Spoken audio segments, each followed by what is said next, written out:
Баарыңыздарга кутман күн достор. Мен каналыма кош келдиңиздер. Бүгүн сиздер менен бир жасагандан аябай даамдуу, назик, жумшак болуп чыга турган кексин рецепти менен бөлүшөмүн. Эгерде видео сиздерге кызык болсо, акырына чейин көрүп мен менен бирге болуңуздар. Рецепти жоготуп албоо үчүн менин каналыма жазылып, коңгуроо белгисин басып коюңуз.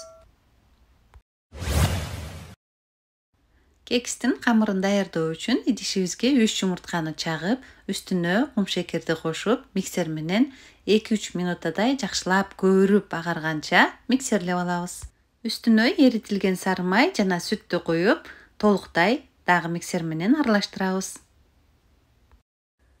Электен өткөзүп алган унубуздун үстүнө разрыхлительди салып, аралаштырып алгандан кийин жумурткалуу массабыздын үстүнө салып, миксердин жардамы менен уну толуктай аралашканча миксерлеп алабыз.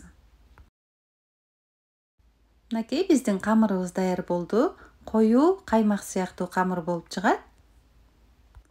Мен кекстеримди бүгүн ушундай силикондон жасалган формаларга бышырам.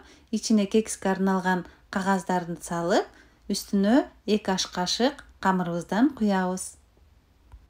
Кекстердин ичине өз каалоолоруңуз боюнча салмасын салып алсаңыздар болот. Мен бүгүн вареный сгущенка менен жасайм.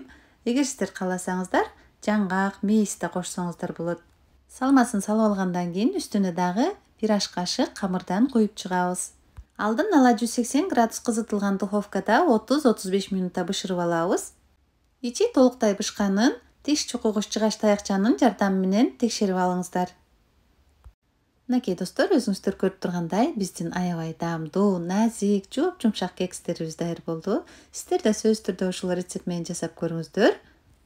Эгер видео жакса, менин каналыма жазылып, лайк басып, комментарий жазып кетиңиздер. Сиздер менен болгон Динара Калилова. Кекстериңиз даамдуу болсун. Кийинки видеодо көрүшкөнчө.